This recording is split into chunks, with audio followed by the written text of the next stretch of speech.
Good morning dear students. Second year की second paper में इससे पहले वाली 2-3 वीडियो में हमने जेनेटिक्स का इंट्रोडक्शन देखा था और इसके बाद में हमने जेनेटिक्स का ब्रीफ हिस्ट्री देखा था।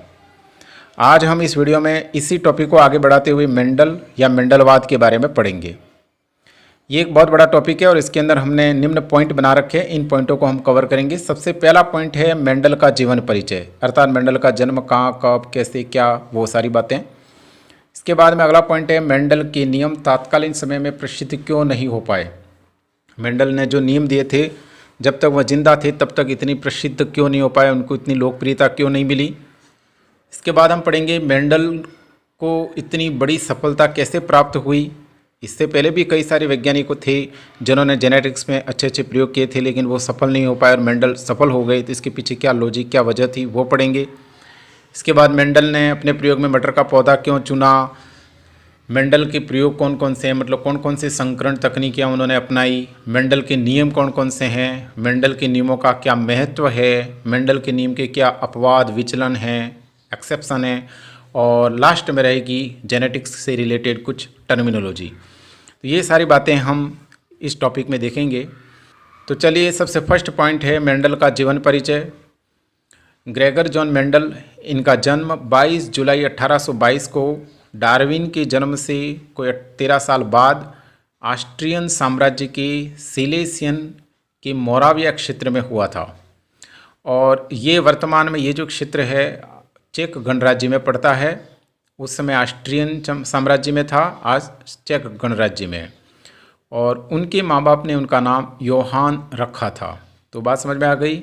इनका जन्म ऑस्ट्रियन साम्राज्य में 1822 में हुआ था। अगली बात, वो एक माली परिवार से थे। उनका परिवार काफ़ी गरीब था। उनके पिताजी उनको कृषक बनाना चाहते थे लेकिन वो पढ़ना चाहते थे। ऐसी कई सारी बातें हैं लेकिन मेन बातों में से अगली बात है 1842 में 42 में उन्होंने दर्शन शास्त्र विषय में यानी कि फिलोसॉफी में 2 वर्ष का पाठ्यक्रम उत्तीर्ण किया। फिर 1843 में यानी 1843 में ऑस्ट्रिया के ब्रूनो शहर में, जो कि वर्तमान में चेकोस्लोवाकिया में स्थित है, पादरी के रूप में उनको कार्य मिला और वो पादरी के रूप में नियुक्त हुए। और जब वो पादरी बने उसी समय उसी ब्रूनो शहर में उनको ग्रेगर की उपाधि प्राप्त हुई। 1851 यानी कि 1851 में वो वहाँ से वियना चले जाते हैं। ऑस्ट्रिया की राजधानी है वर्तमान में ये। और वहाँ जाकर के 3 वर्षों तक गणित एवं प्राकृतिक विज्ञान का अध्ययन करते हैं।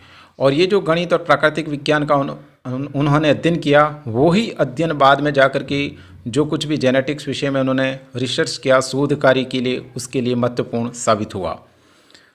फिर 1853 में मेंडल वापस ऑस्ट्रिया से आ जाते हैं ब्रूनो में और वहीं पादरी बन जाते हैं और पास की स्कूल में अध्यापन का कार्य कराते हैं, टीचर बन जाते हैं।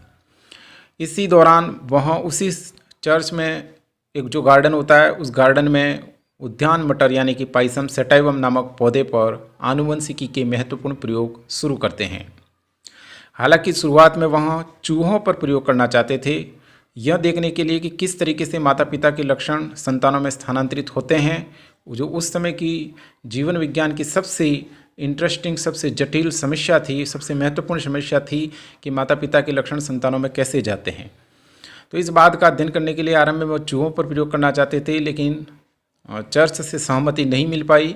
इसलिए फिर उन्होंने उद्यान मटर के पौधे पर प्रयोग शुरू किए और इन प्रयोगों के आधार पर ही फिर उन्होंने बाद में आनुवंशिकता के नियम प्रतिपादित किए, जो कि आज भी हम पढ़ रहे हैं।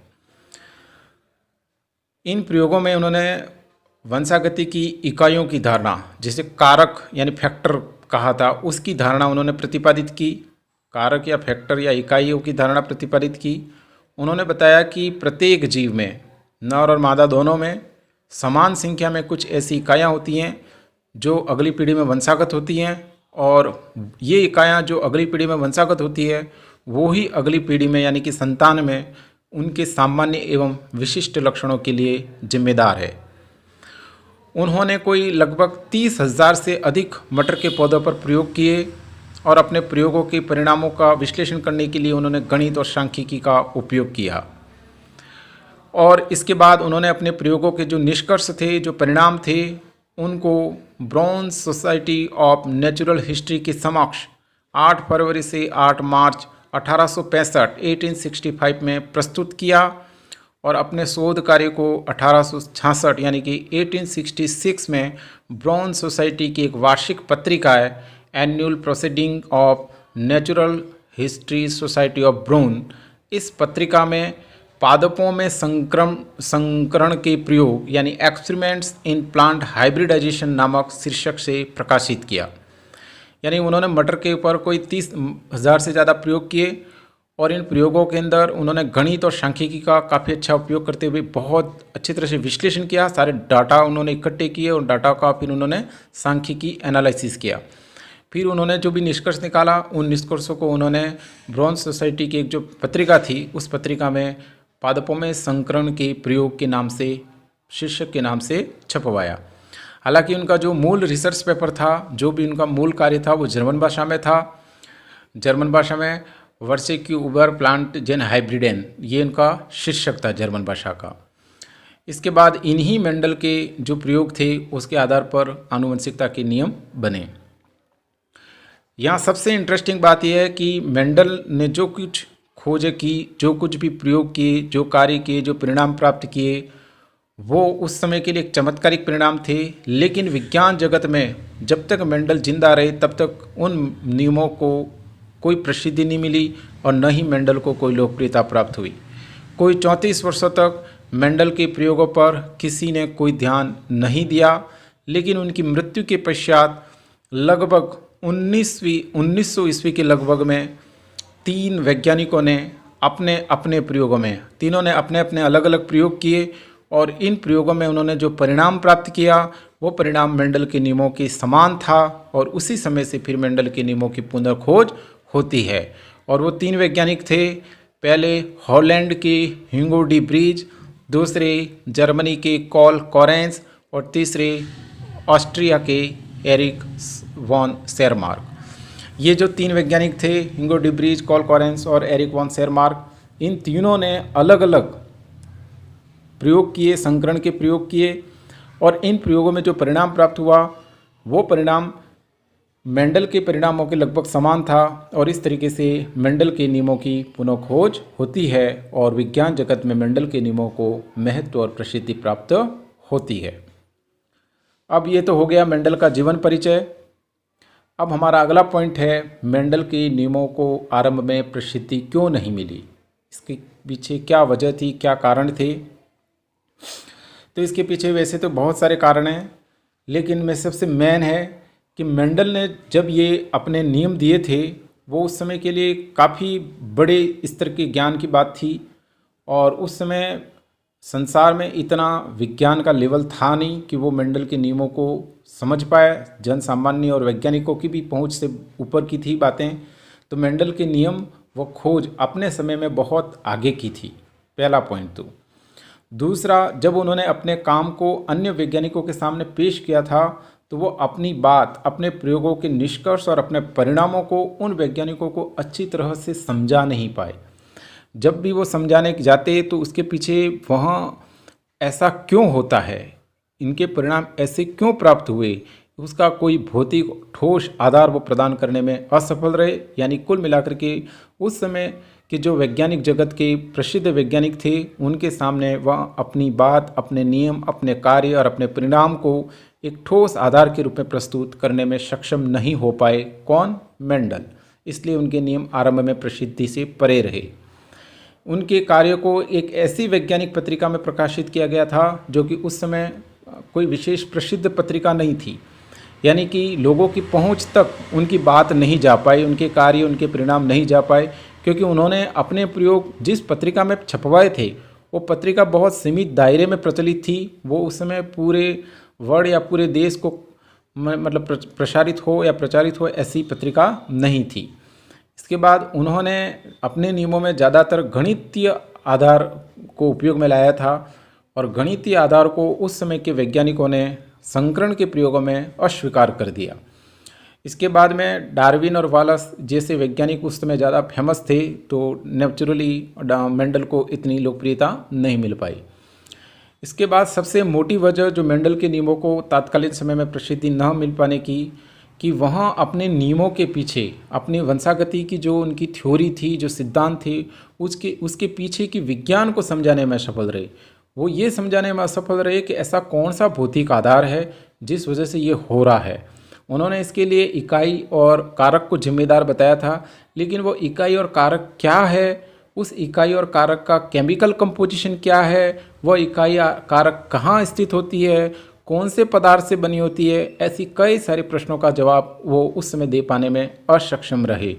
ठीक है, लेकिन बाद में सूक्ष्मदर्शीय तकनीकी की खोज होने लगी। 19वीं शताब्दी के अंत में, लगभग 20वीं शताब्दी की शुरुआत में ये देखा जाने लगा कि जो गुणसूत्रों की खोज होने लगी, गुणसूत्रों के ऊपर जीन की खोज होने लगी। तो उस समय ये देखा जाने लगा कि मेंडल ने जिन इकाई और कारकों की बात कही है, वो इकाई और कारक गुणसूत्र और उन पे स्थित जीन के समान व्यवहार करते हैं। मतलब जिस तरीके की मेंडल ने बातें कही थी कारक और इकाई के संबंध में, वैसी बातें जीन के संबंध में लागू होने लगी और इस तरीके से मेंडल के नियमों को बहुत ही अच्छी प्रसिद्धि मिलने लगी। और इसके बाद आज हम 8वीं क्लास से लेकर के MSc तक और हर एक आनुवंशिकी वैज्ञानिक कार्य में मेंडल के नियम को पढ़ते हैं, समझते हैं और उपयोग में लाते हैं। तो इस तरीके से हमारे 2 क्वेश्चन कंप्लीट हुए। पहला मेंडल का जीवन परिचय और दूसरा मेंडल के नियमों को आरंभिक समय में उचित सफलता क्यों नहीं मिल पाई। प्रश्न थर्ड या पॉइंट थर्ड हमारा कि मेंडल के प्रयोग या मेंडल की सफलता के पीछे क्या कारण है। एक्चुअल में इस प्रश्न का मीनिंग ये है कि मेंडल से पहले भी जेनेटिक्स में कई वैज्ञानिकों ने अपने तरह से प्रयोग किए थे, लेकिन वो उतने कारगर प्रयोग और परिणाम प्राप्त करने में सफल क्यों नहीं हो पाए जितना कि मेंडल। और वो मेंडल इतने सफल हो गए जिन्हें आज तक हमें पढ़ना पड़ रहा है। तो इनकी इतनी बड़ी चमत्कारिक सफलता के पीछे क्या वजह रही, ये सबसे इंटरेस्टिंग पॉइंट है। तो इन वजहों को हम देखते हैं और आपको जान करके हैरानी होगी। इसके पीछे का सबसे मेन कारण ये है भाग्य या संयोग। यानी मेंडल ने अपने प्रयोगों के लिए जिन जिन चीज़ों को पैरामीटर बनाया, जिन जिन आधारों को उपयोग में लाया, वो एक संयोग था या फिर उनका भाग्य था। अगर वो उन पैरामीटरों से परे या उन आधारों से परे किसी अन्य चीज़ या अन्य तरीके से काम करते तो निश्चित रूप से उनके परिणाम अलग होते, निष्कर्ष अलग होते और नियम ही अलग हो जाते और फिर वो इस तरीके से प्रसिद्धि उनको नहीं मिल पाती। तो इन चीज़ों को हम देखते हैं इस तरीके से। फर्स्ट बात कि मेंडल के द्वारा आनुवंशिकी के प्रयोग हेतु मटर के पौधे को उपयोग में लाना, ये उनकी सफलता के पीछे एक बहुत बड़ा वजह थी। अब मटर के पौधे की क्या क्या बातें हैं वो अगले पॉइंट में देखेंगे हम कि भाई मटर का पौधा छोटा होता है, एरिया कम घेरता है, मतलब जल्दी उसका जीवन काल छोटा होता है, तो इसलिए हम बहुत कम समय के अंदर बहुत ज़्यादा प्रयोग कर सकते हैं। अगर उसकी जगह कोई बड़ी जीवन अवधि का प्रयोग वाला पौधा लेते उपयोग में, तो इतने ज़्यादा प्रयोग नहीं हो सकते। तो एक उनकी सफलता के पीछे सबसे मेन वजह यह है कि मटर का पौधा और मटर के पौधे में 7 जो मतलब कई विपर्यासी लक्षण होते हैं, उसमें से 7 जोड़ी विपर्यासी लक्षणों का उपयोग में लाना। विपर्यासी मतलब एक ही लक्षण के 2 विपरीत या विरोधी रूप, जैसे एक लंबाई का लक्षण है उसका लंबा और बौना। इसके बाद में एक तो ये वजह हो गई कि मटर के पौधे को उपयोग में लाना, और दूसरी वजह कि उन्होंने मटर के पौधे में अपने प्रयोग के लिए 7 जोड़ी विपर्यासी लक्षण उपयोग में लाए। और ये जो 7 जोड़ी विपर्यासी लक्षण वो उपयोग में लाए थे, उन सभी विपर्यासी लक्षणों के जो कारक हैं या जीन हैं वो 7 विभिन्न गुणसूत्रों पर स्थित थे। ठीक है, जिसके कारण मेंडल अत्यधिक भाग्यशाली रहे कि वहाँ संलग्नता का प्रक्रम नहीं हो पाया। अगर वो एक ही गुणसूत्र पर स्थित होते ये विपर्यासी लक्षण, तो फिर उनमें संलग्नता होती, और जब संलग्नता होती तो मेंडल का जो थर्ड लॉ है वो मतलब, या कुल मिलाकर के आप ये बता सकते हो कि मेंडल के नियमों का जो आज हम पढ़ रहे हैं उस तरीके से नहीं हो पाता। ठीक है, तो मेंडल ने 7 जोड़ी विपर्यासी लक्षणों को उपयोग में लाया। अगली बात, एक समय में केवल एक ही लक्षण की वंशागति का अध्ययन किया, ये भी सबसे इंपॉर्टेंट चीज़ है। एक समय में केवल एक ही लक्षण की वंशागति का अध्ययन किया, फिर वो जो 7 जोड़ी विपर्यासी लक्षण थे वो 7 विभिन्न गुणसूत्रों पर स्थित थे, और इसी वजह से संलग्नता का प्रक्रम नहीं हो पाया, और इसी वजह से उनको मतलब जो परिणाम उन्होंने प्राप्त किया वो एक नियमों में आ सके, ऐसा परिणाम उनको मिला। इसके बाद मेंडल ने पूर्ण रूप से शुद्ध गुण वाले यानी समयुग्मजी पौधों को ही अपने प्रयोग में लाया। हेट्रोजाइगस प्लांट को नहीं उपयोग में लाया, वो केवल होमोजाइगस एकदम प्योर प्लांट्स को ही उपयोग में लाए। ठीक है, इसके बाद में मेंडल ने अपने प्रयोगों को F2 एवं F3 पीढ़ी तक ही सीमित रखा। इसके बाद अपने प्रयोगों के परिणामों का उन्होंने विधिवत लेखा रखा, पूरा उसका डाटा पूरा इकट्ठा किया उन्होंने, तो ही तो वो विश्लेषण कर पाएंगे। और इन सारे डाटा को उन्होंने पर्याप्त मात्रा में इकट्ठा किया, कोई 30,000 से ज़्यादा प्रयोग किए।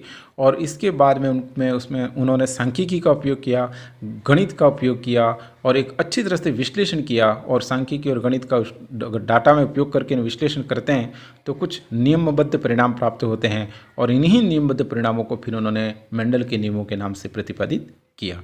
तो ये है मेंडल की सफलता का कारण। तो इस तरीके से हमने इस वीडियो में 3 पॉइंट पढ़े।